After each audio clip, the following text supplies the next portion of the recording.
Welcome to Public Access America's Just the Tip. Well, stay massively curious. Curious about yourself, your outer self. Curious about the people to your right and to your left, and curious about what happens on the horizon. And it'll carry you, right? You'll find the tools if you stay curious.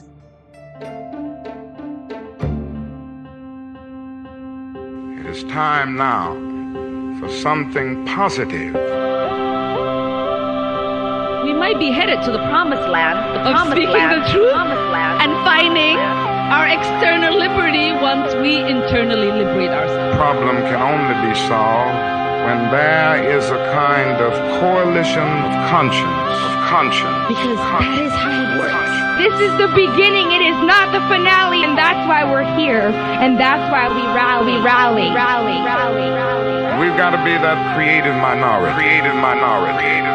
Find a way to get in the way. I got in trouble. It was good trouble. It was necessary trouble. Frankly, I know we've got to do something.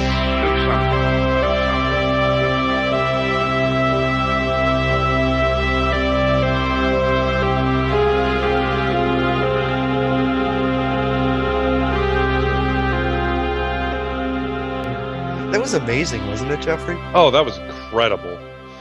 Nice. That was absolutely incredible. You know, and this is something that you and I have talked about a lot. You know, we've talked about mental health. And as a data person, I love the idea that this is going to offer a new potential tool for people to be able to sit down and say, no, I'm not crazy. Something's happening to me. And especially for people who struggle to maintain control on their issues, it's going to, I would say that it's one in a variety of different healthcare apps that people are trying to build to help make daily life better. Yeah. This one, I can see where this has ramifications from anything like understanding your own mental health cycles to how geopolitical events affect groups of people, to how any number of media time, screen time, family time, like absolutely. Like there how work affects you, how not working affects you. It will offer us a unique insight into what makes a person's mind work. And it will offer people, I think it could offer people the potential to understand not only their own baselines, but where, how certain things, it's like, for example, like the war in what Ukraine, to accept in others, like the war in Ukraine, like for people to understand, hey, I'm not the only one having anxiety about this.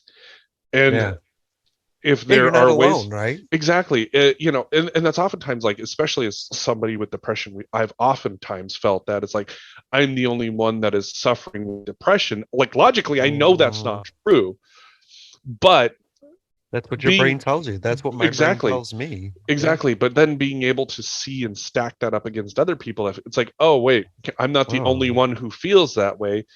Right. And it gives you avenues. People are avoiding me. Why are they avoiding me? Well, because I was a giant dick at the at the wrong time. You know what I mean? Like, what I love is the fact that it's not collecting them and tracking my data, and so it's private. It allows me to be private without Facebook selling that to some Egyptian king for nefarious purposes. Yeah, and I do like that. I think and especially like I think there's going to be some interesting. There's going to be some interesting outcomes with that data, like, for example, whether or not, HIPAA will apply to it. I don't think that it will, because it's, voluntarily given information. And I think that's one thing that people need to understand, like the difference between HIPAA and information that you volunteer. So like, HIPAA's not, I don't believe HIPAA is going to apply to anything like this. This is not something that's been built, that's dedicated to a healthcare industry. It's kind of like how a lot of these other sites, like, for example, any of them that deal with weight loss, that kind of information isn't private either, if you're volunteering it. Whereas, information discussed between you and a doctor, on the other hand, is absolutely private, and that can't go anywhere. And the approach of not allowing that data to go anywhere, or being able to unshare that data, is absolutely important. And especially especially if it stays anonymized, I really do think that the app has a chance to grow into not just a number of different possibilities to be able to help people get healthy mentally, number one, and number two, understand themselves and what affects them. One of the things that we kind of touched on, and one of the things that news, social media, all of those things, I am sure that what we'll be able to understand is that this shit gives us anxiety. But then the question is, what happens if we turn it off? Does our anxiety go down? Do we get more anxious because we don't know everything? We've lived in a unique time period where social media has been very prevalent in our lives for the last 15, 20 years. Now what happens if you shut that off because you find out that it's giving you anxiety? Does your anxiety get better or worse? We've got studies that say people who disconnect from stuff like that get better. Now the question would be, can we see that information in real time? That to me would be curious. And it's neat. There's it's so cool. Yeah, I'm so glad Karin reached out. I'm Absolutely. so glad that I didn't butcher her name. Honestly, Jeffrey, I did I didn't research EarKick or anything ahead of time. I was just like, and I was like, maybe we'll give her 15, 20 minutes and see how it goes. It's just an app, but that's really cool. Me, it's there's a reason why I like going in cold on certain things. And the reason is because if I go in with a certain set of questions, it's hard to get them talking and get them excited about their thing first. So if I can get them excited, and then I can start to ask some really tough questions and ask if they've considered a certain number of things, then I've got them up on that excitement, and I'm going to get a real answer out of them, not something that's been research planned and so the way that we handle people offer information when they're excited, and when they are happy to talk to you about something, they're going to be happy to talk to you about any number of questions you ask. By nature, people want to be helpful. You'll find that out about a lot of people. So when you get them excited, they really want to be helpful. And Karin did something that I absolutely loved, as a scientist, is when I'm asking about if they've considered getting tracking information, getting information on gender identity and LGBT identity, I said, no, we haven't considered that. To me, that's fantastic that they are willing to sit down and say, no, we didn't think about that, and I'm gonna go back to the team and talk about that, because that is important. And being able to acknowledge that, because let's be realistic, as scientists, a lot of the times we get locked into our own head and our own ideas, and until we sit down with somebody else and get really excited about something, and all of a sudden hear something, we don't necessarily think about these things that we don't know or we didn't look at. And to acknowledge that, hey, we've got these members on our team, I need to go back and talk to them. It sucks when you build something and then some group is like, you left us out. Right, exactly. As a blind person, I was ready to be like, oh, so you're not accessible at all, huh? And she's like, we specified to the visually impaired. And I was like, that's cool. and that's the thing is it being a general mental wellness app is, the more avenues that you have to pursue, the better it's going to be. The more use you might find different uses. Like, for example, I always like to go back to Instagram. Instagram used to be a game, and now it's a picture sharing app. Everything changes, and perhaps maybe what their initial idea is versus what it becomes is something entirely different. Or maybe it's an app that just continues to grow and expand and offer multiple avenues. I'm excited to the fact that she's not willing to just limit herself to the idea, the original idea. Right. And The I think knowledge of the group with no outside influences at all. I right. love the ability to influence somebody that's going to influence the population of the planet. You know?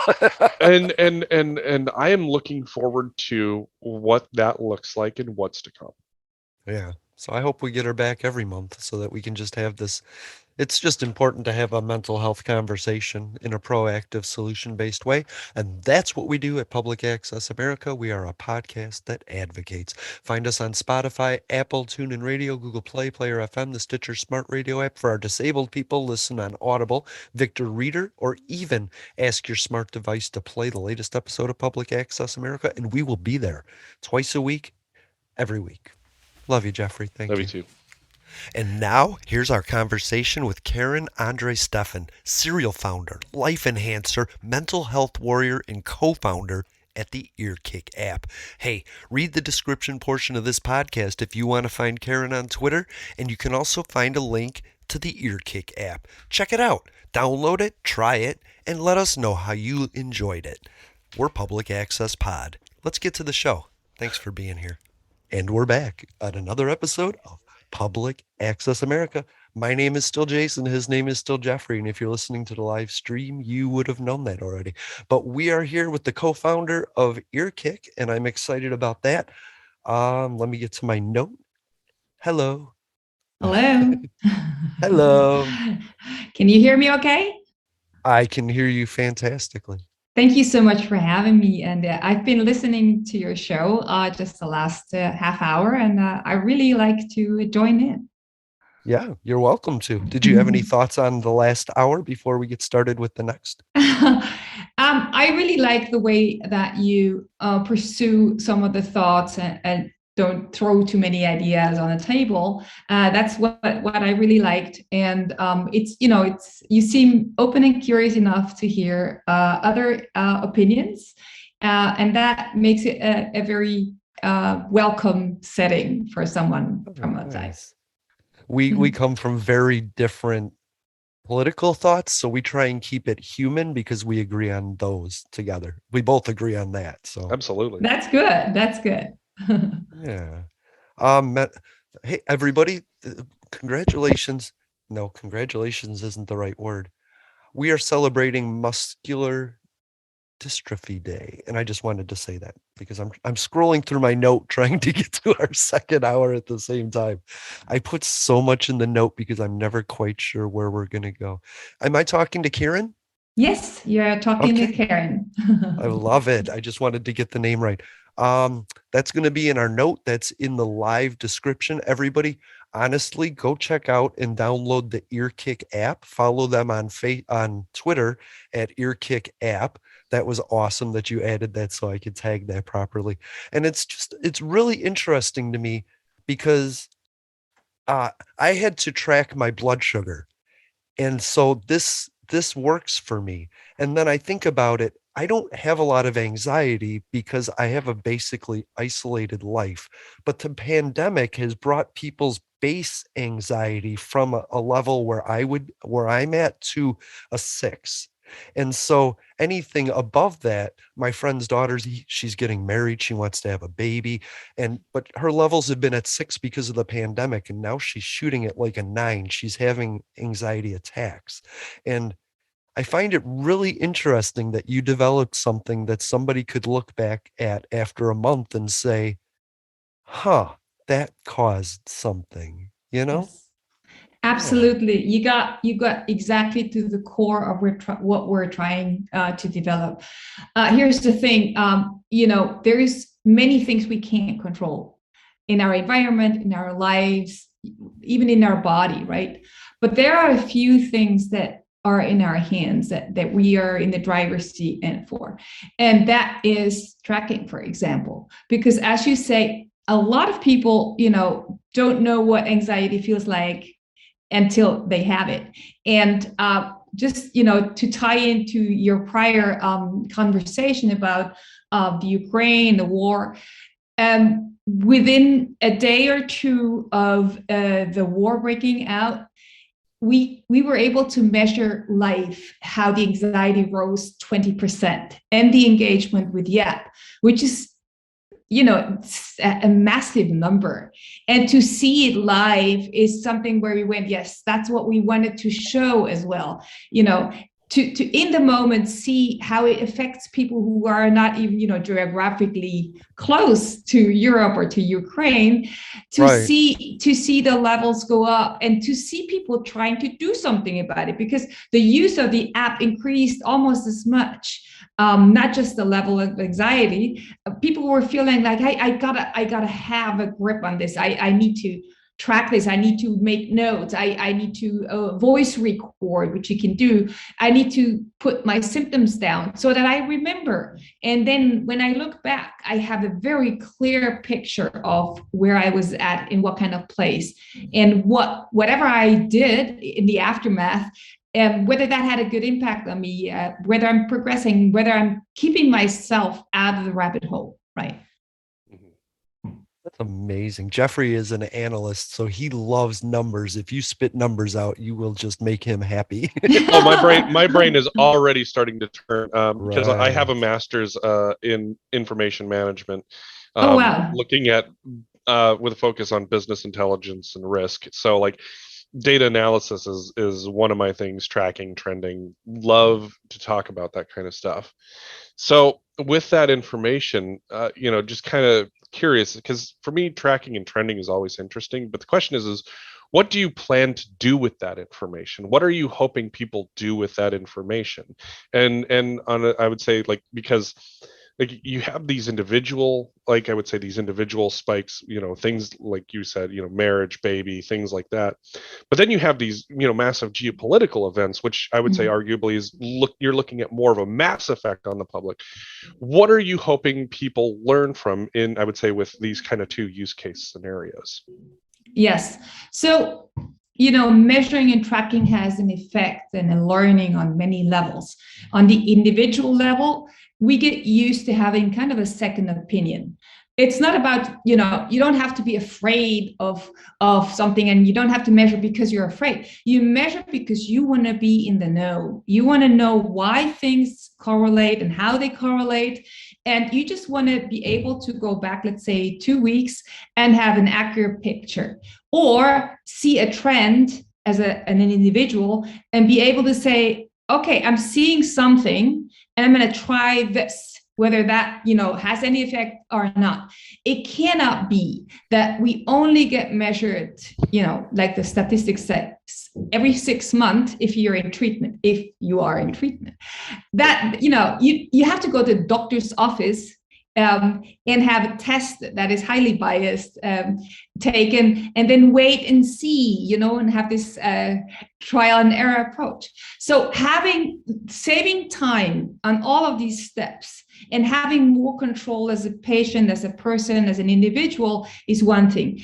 I might have to, mention here that the app doesn't require a login at all. So you don't need to leave any of your personal data anywhere. The whole thing is automized and happens on your app. So you're always in control. Yes. Always in control of your data, of what you want to do with it, whether you want to share it with someone. You can even unshare it once you've shared it. So it's really coming from a deep desire to be in control as an individual. Now, let's say on a company level, it helps you steer your, as a CEO, for example. You don't need to know each person's, mental health or mental well-being, but you need to see an aggregated kind of dashboard where you can see, okay, we had this release and it really had a high impact on people's mental well-being. So you can do something about it. You can learn from it. And it's not just, again, this gut feeling or, let's throw some nice programs on people and, and then HR is happy. No, you want to be data driven. You want to see, how your workforce is doing. You want to have early signs, as many as possible. And you want to be able to do something for your workforce while you still can, right? Because everything that every delay, every gap is going to be so expensive in productivity, in money, in opportunities, in happiness, if you will. Mm-hmm. And the same applies to regions and countries, if you were to take this a step higher. And this opens up so many opportunities to have in real time signs from people. Now, depending on why you use the app, if as an individual, your plan is to not drop below a certain level and to do well, compared to your own baseline. But that's fine. That's enough, But maybe you want to do something more, and you want to involve a group, or you want to, you're a hospital and you want to make sure that every patient is feeling heard and seen and acted upon. There's so many ways this can go. The reason why we started very member facing, very user centric, is because the individual is the one that's going to make or break this. If the individual doesn't like it, if the member doesn't want to be part of this, then we don't have to do anything, right? Mm-hmm. But so far it looks good. I like that. I like the idea of it. I like the idea of taking control. Yeah. Sometimes we think that we're being stressed by something or someone, when it turns out they're not the cause. They're just in the same environment we are. So they're dealing with their own stuff. So being able to say, these are the 5 things I dealt with. These are the 3 that actually triggered me. How do I lessen those and not blame the other 5 for it? Yes. I like the ability of having the data. Like I said, with my blood sugar, I knew what was spiking it because I could test myself every hour, and I knew. So the same thing with anxiety, maybe, because I know there's a group of seniors. Seniors do this thing called sundowning, where they get really agitated and aggravated. And it would be interesting, like you said, to put these in facilities to monitor the organism's well-being, as well as the individuals being prone to certain times of day, or certain foods, or certain nurses, or certain shifts. I think that's really interesting, so that you can make people's lives better on a micro level by monitoring a macro audience. That's so cool to me. Totally. And there's sometimes little changes that you can make that will show up in your data, and without you having to go and talk to a lot of people.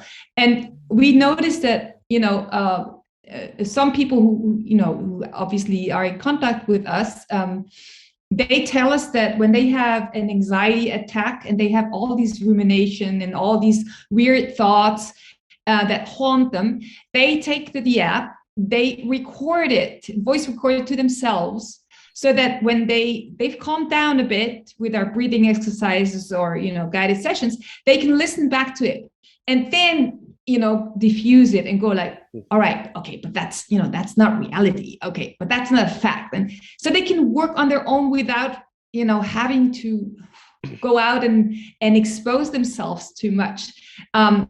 So they're more comfortable speaking to the app that they can control than telling everything, let's say sometimes even to the therapist, because they need to make sense of it first, and they need to kind of is that really what I felt, and is that really what I'm afraid of, or was it just a moment and I can just diffuse it and be done with it. So it has technology. It will never ever replace a human or the human connection, and that's not what it is about. But it can be there in moments when there is nobody, and it can help us sometimes with our shame or stigma or whatever it is, inconvenience, to still have this kind of point of reference, second opinion, whatever you want to call it, when there is no other person to help us with. And it's used a lot in this way, where people really vent into it and get it all out. And towards the session with themselves, they come up with great solutions. So basically going from a suicidal ideation to finding their own answers in one stretch. And this kind of empowerment is magic. I love it, because it's not costing anyone anything in other than time, and it's not blocking any therapist or anyone that should be treating someone who has maybe a very, very severe issue. Yeah, I was actually thinking about like use case scenarios for this, and I got to thinking about, I've spent a lot of time in therapy because, number one, it's good for you. Number two, having severe clinical depression, it's trying to understand what's going on with me is a huge thing. And so for me, it's like, every time that I'm talking with a therapist, luckily I have a very, very solid memory, but I could see where like information in the moment would really help in terms of guiding therapy. And so like for me, that one is it's a really neat possibility, especially as someone, which would make me so curious as to what it could potentially do. Like for example, I know that just personal experience, autism in women tends to be a very misunderstood, underrepresented segment of the population, and trying to understand how autism in women affects them has been, well, vastly under researched. And so kind of interested to see like maybe what kind of directions you could look at in terms of that, because for us looking at inclusivity and oftentimes understanding that something has more uses than we might even think about. Absolutely. And this is where it becomes very interesting to have these voices come out of the audience. When we made the decision to make this completely anonymous and free, we knew that it was going to be difficult to get people to talk to us because we don't have any emails, we have nothing, right? But the good thing is that the very early adopters and still people, they take to us and say, I have this idea, or oh, I have a friend, and could you do this? And that's how the panic button that we have, for example, came to life, because a few people told us we need something, like when I have a panic attack, I need something that works with just one touch and has a sequence after it and helps me through that moment and, all that. So we built it with them. And when it comes to the autism spectrum, also ADHD and all these issues, there's so much potential, because in essence, everyone, whether it's depression or anxiety, or, what we long to is to understand why this is happening and how it plays out in me as a person, and what is my leeway? What can I do? How can I be creative here? And for that, there needs to be a lot of data about yourself and also a way to understand it. We're trying to automate most of it, and it's going to be completely automatic at some point. And it's not just going to be anxiety, it's going to be depression, it's going to be schizophrenia, maybe even things like Parkinson's and other disease. It's in essence human sensing, and it's not trying to eliminate any human abilities. It's a superpower. It's enhancing what you already have. Gives you the ability to pay attention to it. Yes, and to have kind of the math and the data crunching and all that, not having in our own head, but having delegated to an AI that can do a good job at this. And we can use our brains, our intelligence, our passion to be creative around how we want to model our lives, how we want to turn the tables on some of these conditions and go like, okay, I got these cards dealt, but I'm going to do the best out of it I can. I'm going to serve others. I'm going to be my own best self with whatever I was given. Yeah. And that in that sense, we do need technology, and we do need carefully protected data. Yeah. Yeah. I like you talked about Parkinson's. I think about Alzheimer's or dementia. Yeah. Oh, yes. Because people are losing their memories really slowly, and for somebody with dementia to be able to shout into something without judgment and then go back the next day and say, okay, because I know from experience they have severe emotion swings based on their memories at the time. And I like the idea of even uh, somebody that's taking care of somebody in this situation, a caregiver or a family member, can use this at a point of anxiety to redirect the conversation to something productive, to disperse the energy. I really like the idea. And as people developing this app, you have to be excited as the way you thought it would be used as opposed to the way people are creatively using that. What's that like? Target has everything you need for Easter fun on your next Target run, like basket building and brunching faves, decor, and candy galore. It's festive fun for everyone. Easter, easy as Target. Enter the Marvel Universe of Superheroes. More than 80 years of Marvel history told in the biggest Marvel exhibition ever. Come on in. You may just find a hero within yourself. Now open at COSI. For details, visit cosi.org.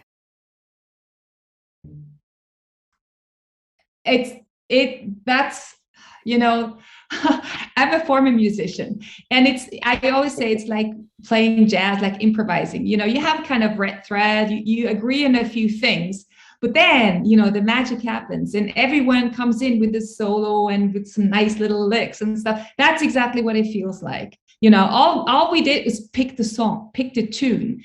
And now it's, you know, it's the global band, basically. It's the team, it's members, it's everyone who, you know, gives ideas. Actually, to your point about Alzheimer's, there is very interesting science and recent studies that show that Alzheimer and the development of dementia are, you know, show a high amount of anxiety because people realize that something is happening that they can't reverse, right? And so we're also looking at this case, and we will cater to that and try to make it as easy to use, effortless to use for this population and for the people who care for them, so that it can provide some kind of relief and also keep the stories and all, you know, the content that people in essence are afraid of losing their identity, their story, their, you know, their little details, their joys, their sadness, everything. And there, technology can help us, you know, keep a record and keep basically writing our own book and biography, if you will, right? To me, one of the interesting prospects that I see with that is, you know, as we're looking at, you know, how medicine is essentially changing with looking at new Alzheimer's and dementia treatments. I would say that probably within the next couple of years, you know, if not sooner, we'll be looking at, you know, vaccinations for Alzheimer's. And I'm curious to see, I'll be curious to see personally, like what that anxiety looks like in terms of, well, here's this thing that could help stop this, or here's this thing, you know, and see what that registers like for people who, you know, say get treatment versus don't get treatment, for people who get vaccinated versus don't. Earlier, right? Exactly. And so like from a data perspective, it feels like yet another tool that could be used in on these mass scales to help other people understand, you know, especially help doctors understand. It's like, look, you know, if you're, you know, what we're seeing in information out in the wild is that people have this general increase in anxiety as they move towards an Alzheimer's or dementia diagnosis or pre-Alzheimer's especially. But then as we talk about treatments and what we've seen is as people do treatments, you know, things like that, and you can just track and watch how that changes or doesn't work, right? Or doesn't work. Yes, exactly. Yes. And that gives, you know, oftentimes, like, you know, especially as a data person, as a scientist, there's so much that we can learn from something not working. And it's like, oh, that did not work. Cool. That's okay. Right. Yeah. How do we change that? How do we fix that? And here you have so many different data vectors that the answer might already actually be in there. And so now you get to refine the question. Yes, and not only that, you know, we might agree that one of the most valuable assets that we have is time. And people who have this, you know, Alzheimer condition and know that it's going there, time becomes super precious. And if we can help them have insights and act upon that earlier and faster and more, efficiently, isn't that a gift that we should give them, right? And the people around them too. So I have a very close relative who's in a very severe depression, and he wasn't even able to really work with the app because he was in such a bad situation. Right. Yes, and his girlfriend, she picked it up and she did it for him. And once he had the very, very deep moment, and once he got better, he told me about it, and he said, I couldn't even open the app, but she did, and he was able to dictate and speak to it, and I think it's about those little moments where people feel like everyone has left them or everything is going wrong, and no therapist is going to run to him in that 2 days. Right. That's when I was really happy to have co-built this app so that it could provide an opportunity for his girlfriend, who's obviously very, very in pain and trying to do something, and so she had a purpose and he had relief.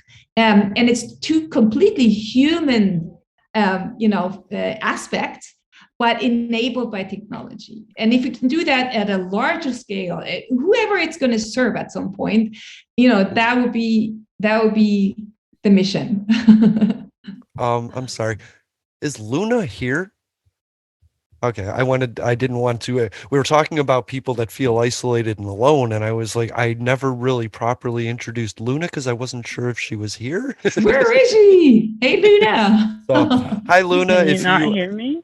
Oh, there she is. Hi, Luna. I'm sorry. Hi. We can hear you now. Oh, yay. Luna was in one of our other episodes, and so she's one of my favorite people, and we connect on Twitter all the time, and we talk about mental health and spirituality. So I did want to bring her in to have her say, because she had this thought about technology we use too much, that maybe technology is in fact causing anxiety. Yeah. So what do you think? Abused, what do you think of the conversation so far? Give us your thoughts. You got any comments, questions? Well, yes, actually, in the comments in the video, I already said this is a good idea because I know people like me, we use social media as a soundboard for our thoughts no matter how we're feeling. So having an option to have privacy and not kind of like tell the whole world, hey, we're having a manic episode, that sounds amazing to me. Yeah. Wow. So like saying it first and realizing it's crazy before you put it on social media and somebody tells you it is. Or nobody tells you and just leaves you on this island alone for you to figure it out. And you're like, damn, I'm in, I'm a little manic today. And you go through your tweets and you're just deleting everything and you're just like, okay. There's an app for that. Although I have to say that, I've read some of the things that you write, and, not everyone is as brave and as, open and as secure as you are, but you are a role model for people who need this push to do it for themselves. Not everyone is going to go on Twitter, but if they put it on paper, or at least, or if they tell someone, or if they're inspired by you and put it on, on voice recording in the app, hey, then it was worth going on Twitter. That's right. Yeah.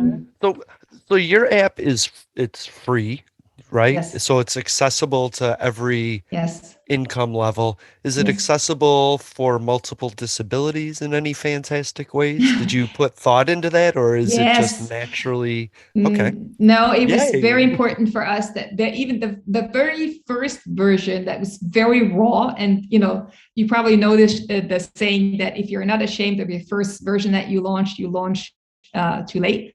It was that kind of version, but it has always been accessible to the visually impaired. So it was really difficult. you start to understand what a person who can't see goes through once you have to program something like that. It's crazy. These people are wizards. How they manage, how they navigate an app. And we even got feedback from a blind high school girl who's kind of telling us a few things. That's for sure. That's done. We're really trying to keep it very effortless, and so it doesn't require a lot of knowledge. But you have to balance it at some point. And we're trying not to make it complex. We're trying not to ask people or throw any jargon at them, or make them answer difficult questions. But we'll see how it evolves. We're in very, very close contact with a wonderful man. He has an app that's called Vortle, Vortle. He's disabled. He's on the spectrum. He works for Netflix. He's a super genius. And he makes sure to be back and forth with us, to give us feedback. He has his wonderful gaming app for people on the spectrum, and all kinds of conditions that work well with his approach. So we're constantly talking to people from very different fields, also culturally very different fields, although we're in the US, right? And that keeps us on the toes. Yeah. Wow, I never thought about culture. Oh yes. I'm Latino, so I can tell you it's a difference even in the United States. Yeah. And also, yesterday we launched the Ukrainian version. It's really kind of overnight work, because we have people in Ukraine working for us, and man, how shall I say? It's all of a sudden so close, and one of them said, "What if we could provide it to the other guys here?" And I said, "Yeah, but how?" Well, I'm going to stay up and then translate it. And I said, "Okay, go ahead, do it." Do it. Nice. Man, I hope, and I still don't know if it's going to be exactly culturally in a way that they need it, but the Ukrainians in our team are going to make sure that they build it the right way, and it's a tiny little drop that we can hopefully contribute. And so let's see, yeah. Because I did wonder if you knew the anxiety levels of the people in Russia right now. if we could some way find out if they are really opposed to this, or they're really not. I wish we can't currently see it, but it's a good idea.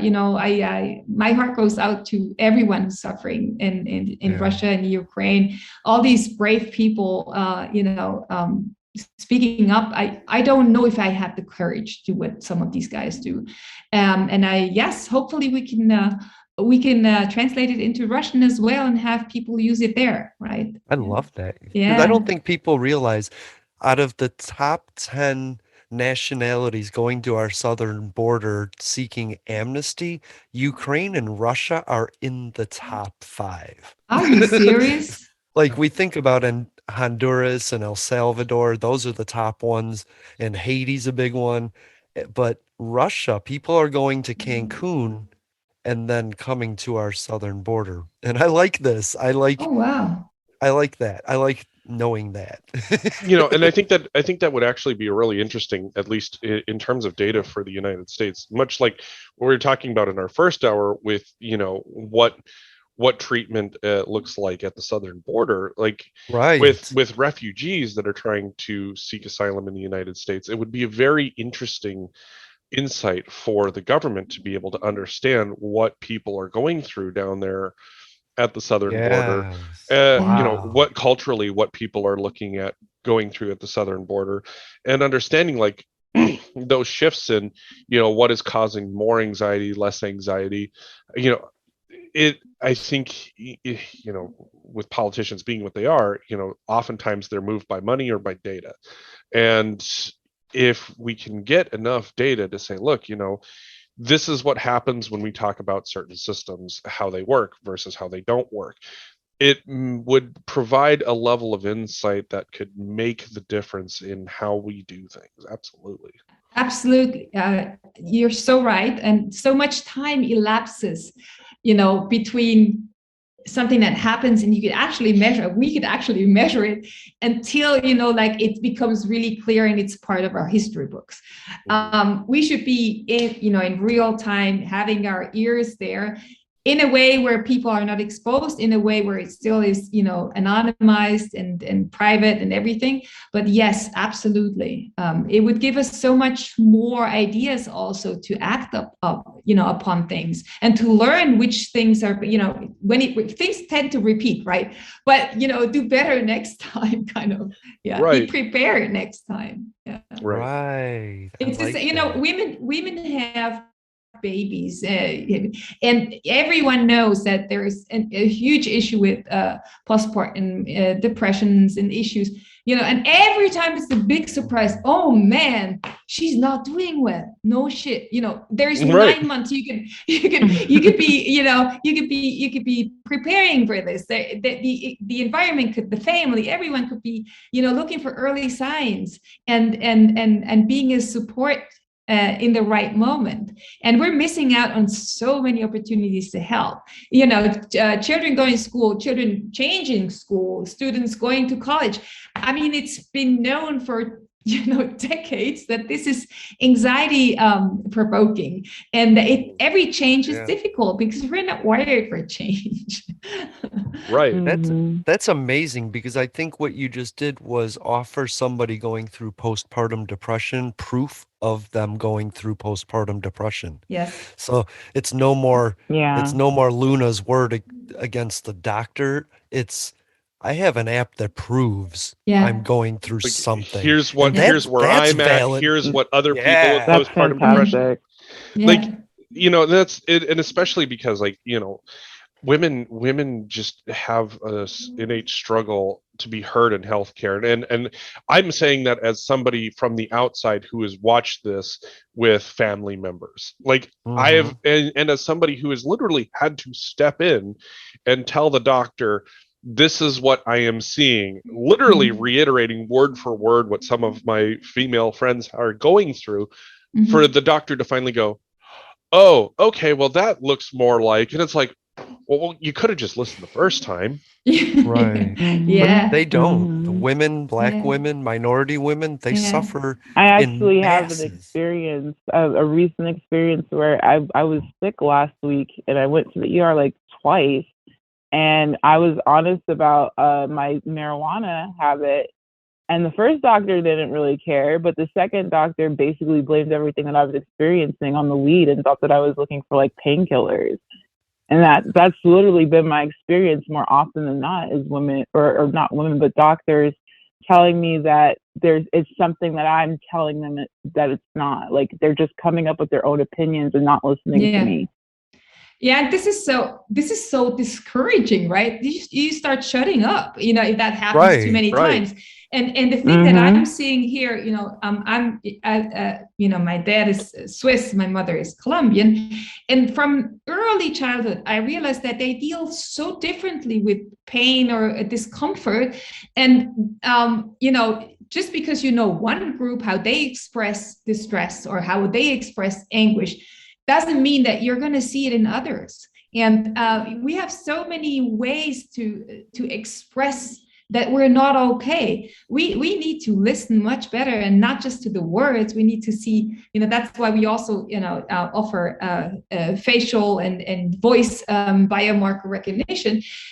There's so many little signs, and you need to know how to read them. Otherwise, it's going to slip your attention. Right. You have to acknowledge that they're there. Yes. A lot of us just don't even, we're slowly boiling frogs that don't realize that we're actually in a high anxiety lifestyle, that we're living in anxiety.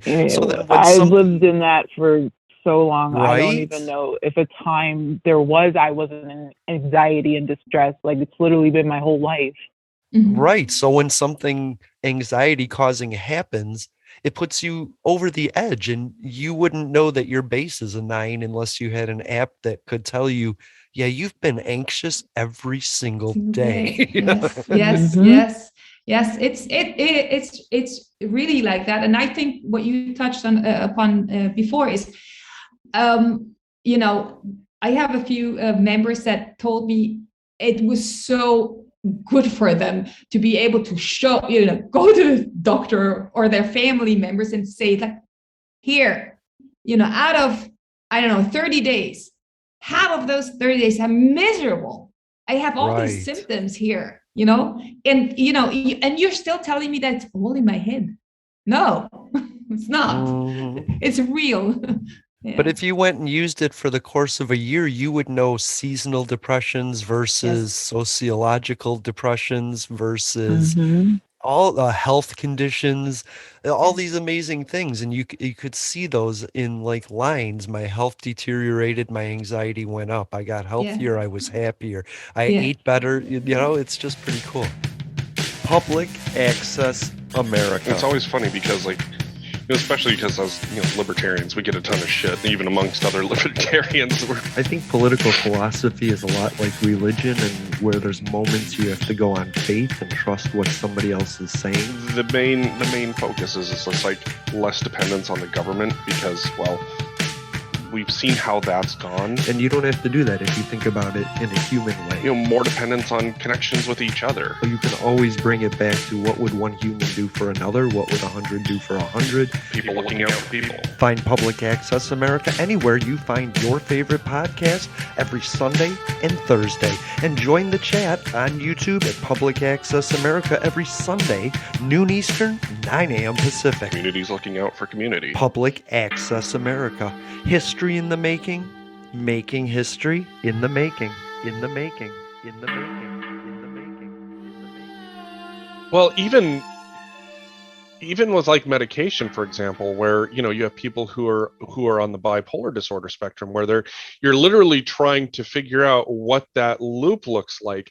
And you would literally be able to watch as how a medication affects a person, and then be able to take that into the doctor and say, this is where I'm at, and then be able to have something that would actually help them fine-tune dosing or medication, for example. Like, for me, when I was trying to find my medication that worked for me, it was, like, pretty much you just have to rely on what somebody else is saying, and then you have to rely on the other person to try and make sense of it. And, for me, it took 15 years to get the right medication.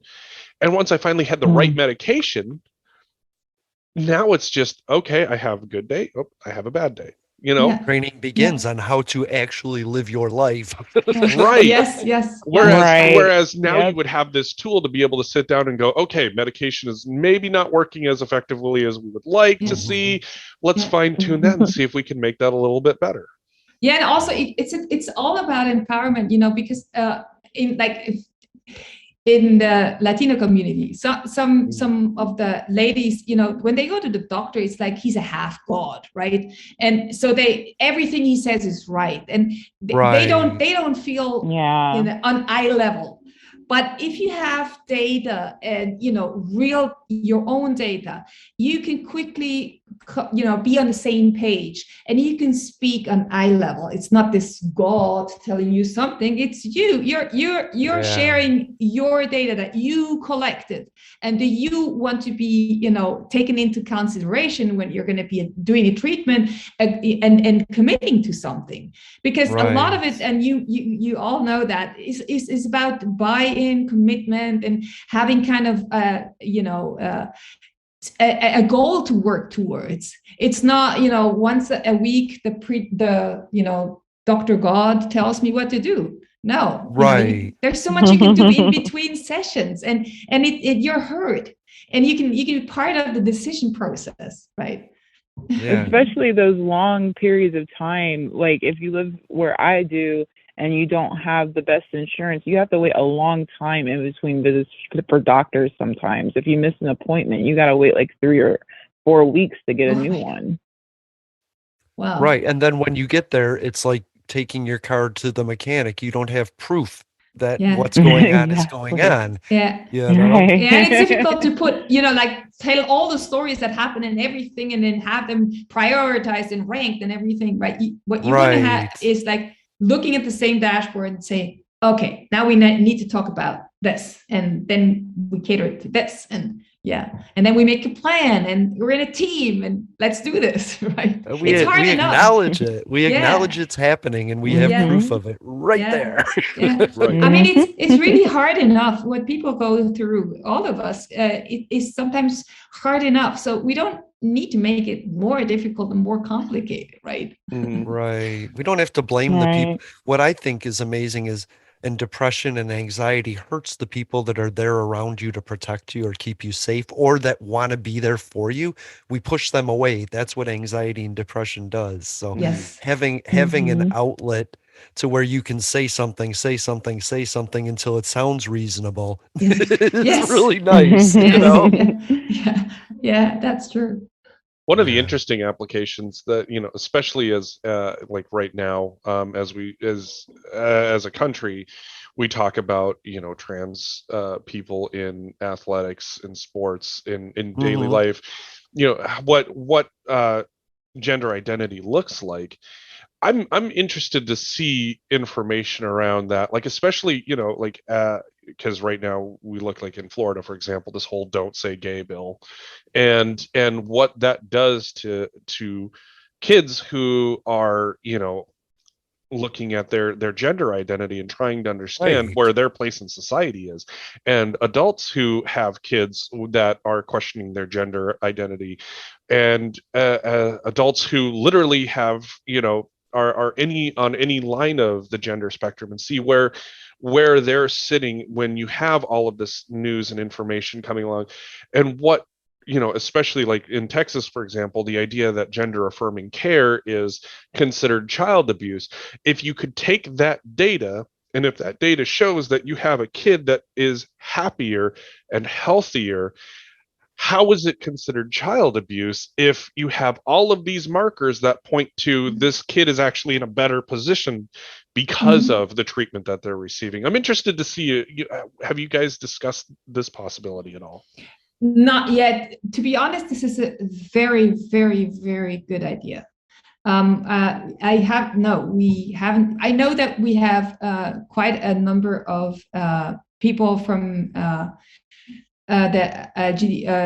like from LGBT community. LGBT community. Sorry, yes. No, you have a great combination of accents. If you can't,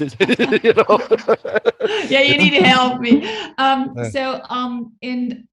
For them, it's really about having a safe space where it's only about them, where they're not having to defend anything, where they're not having to, make sure they're not in a role.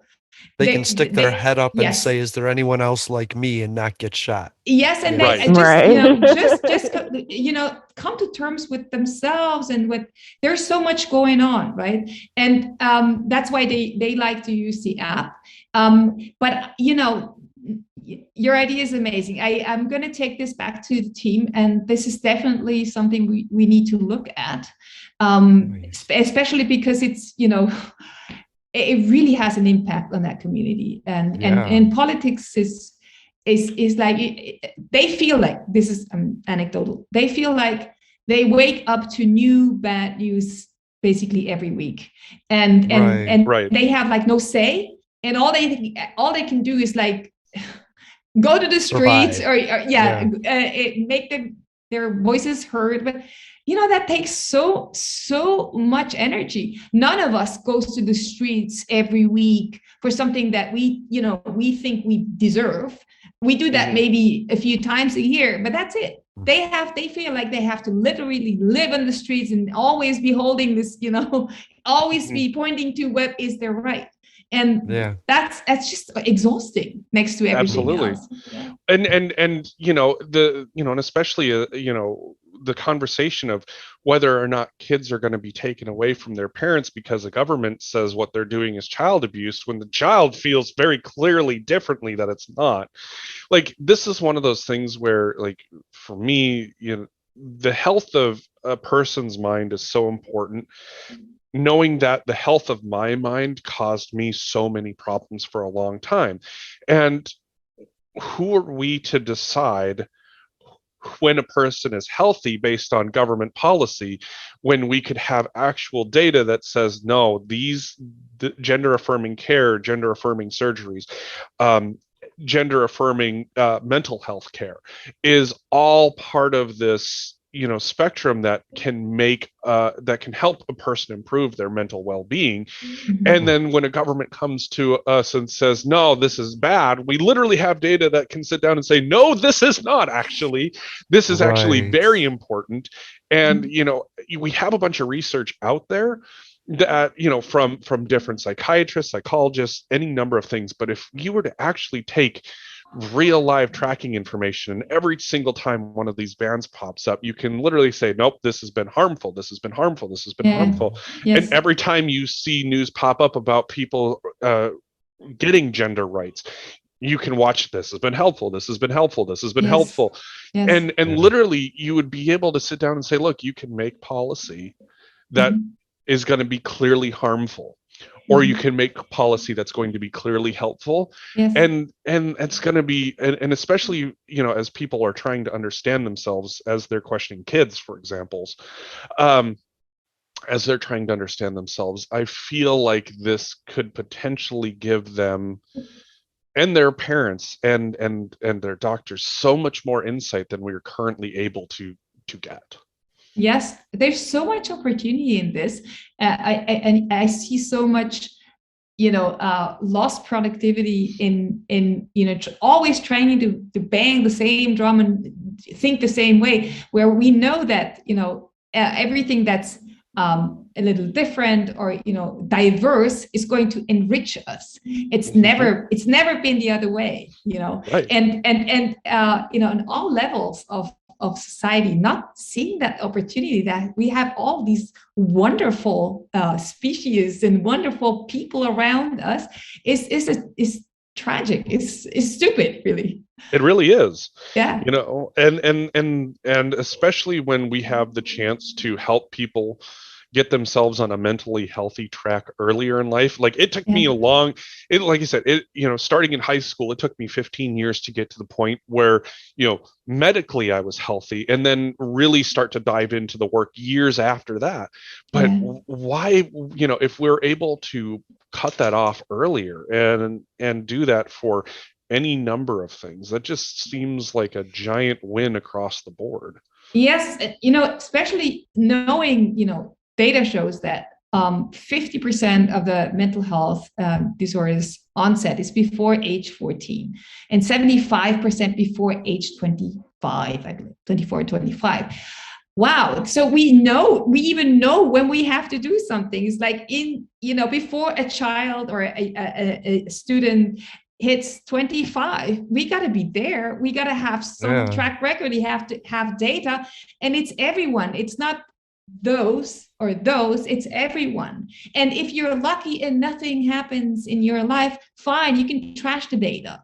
Or or you can use it to see, hey, thank you, I'm so grateful, everything went well. But there's you can adopt me. Yes, there's no reason to not focus on, and we're very focused on young people because we see so much opportunity to empower them and also to have our eyes on them. They're our future, really.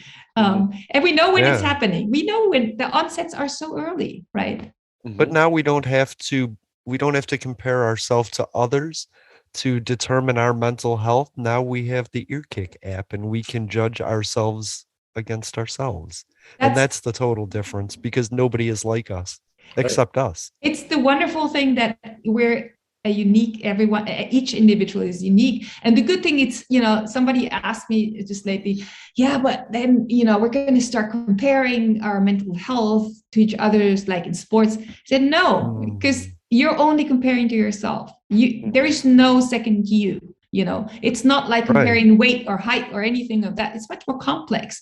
And the good thing is it's you and you, and if you don't get along with yourself and your, and who you were before and who you want to become, what are you going to do? It's again, it's not a competition. It's all about being the best version of yourself that suits you. Yeah, that is going to carry you throughout your life. I love that. Thank you for being here, Karin. It's all my pleasure. It's like you have given me so many ideas now. I love it. Well, that's one of the things here, like at Public Access, we love the idea. We love imagining. Yeah. We love solutions, like putting ideas out there. Like, as somebody who's worked in a number of different settings, we know that initially, sometimes the first idea kind of sucks. But when you have more people talking, all of a sudden you get these beautiful ideas and that refined idea. And if somebody comes away with something that's going to be incredible and help the next group of people along, perfect.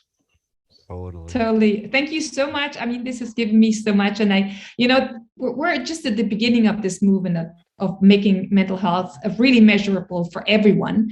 And every voice counts, and every, person is going to be a warrior with us. Welcome. Right. Yeah. We spent a lot of time avoiding this and saying it's not a real thing. And like with disabilities, I'm going to end on this. With disabilities, mental health had a stigma attached. So we are some of the first generations to tackle this in an open way. Yeah. And so you offering data, giving people proof to their feelings, that's really cool. That's amazing.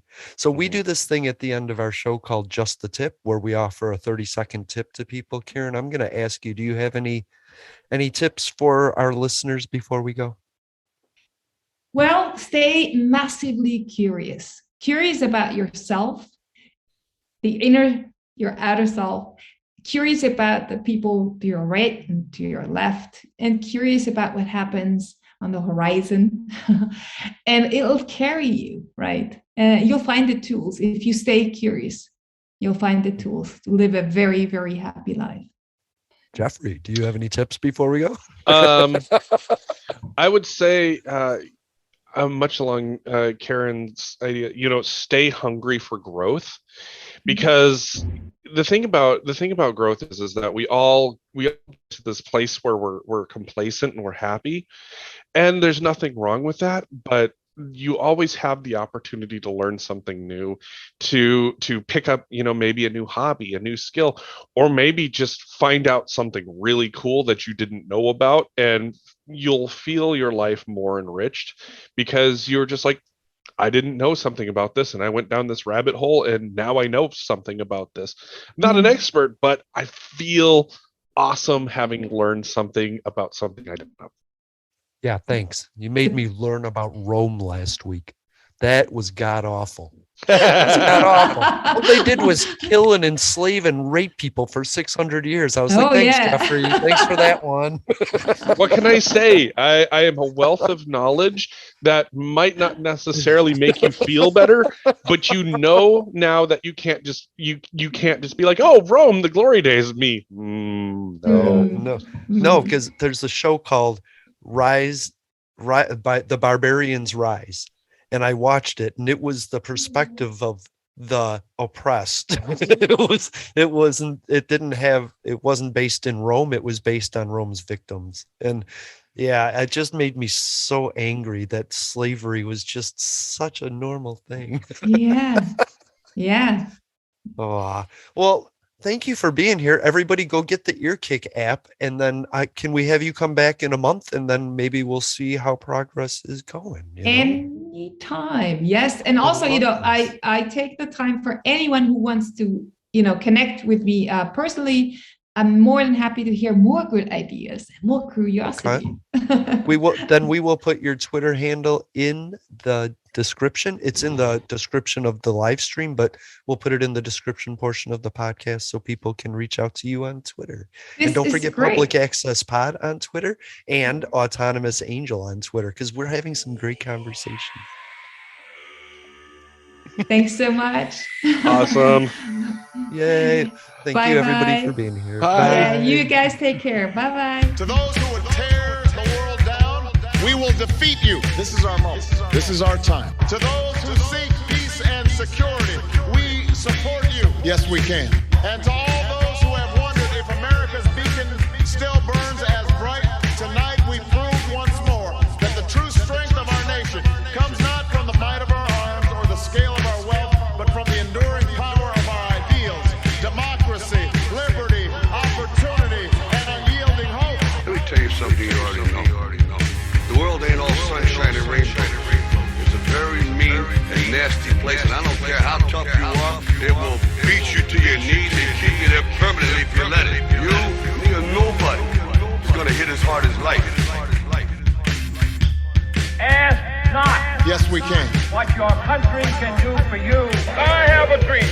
Ask what you can do for your country. I, poor little children, Yes, we can. one day live in a nation where they will not be judged by the color of their skin, but by the content of their character. I don't have to tell you things are bad. Everybody knows things are bad. It's a depression. In this lifetime, you don't have to prove nothing to nobody except yourself. But it ain't about how hard you hit. It's about how hard you can get hit and keep moving forward. How much you can take and keep moving forward. That's how winning is done. Welcome to Public Access America. Yes, we can. Sunday live streams on YouTube, I wanted to run out of that tunnel for my dad. on Twitter, What? Apple Podcasts, Stitcher Smart Radio Public, and Spotify. Yes, we can. Public Access America. History in the making, making history in the making.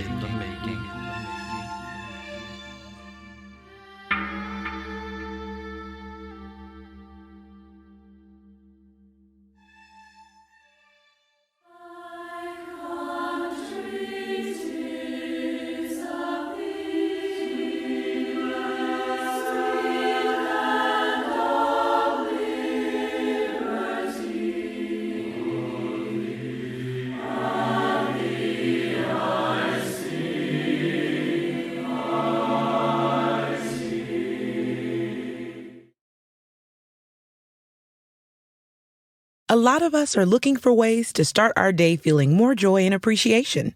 And while some of us write gratitude lists or do yoga, others pour themselves a bowl of their favorite cereal, Honey Nut Cheerios. Because not only are Honey Nut Cheerios delicious, they can help lower cholesterol as part of a heart-healthy diet. So maybe the secret to a great mood all day is a little yoga. Then writing your gratitude list over a bowl of Honey Nut Cheerios. Learn more about a heart-healthy lifestyle at Cheerios.com. Enter the Marvel Universe of Superheroes. More than 80 years of Marvel history told in the biggest Marvel exhibition ever. Come on in. You may just find a hero within yourself. Now open at COSI. For details, visit COSI.org.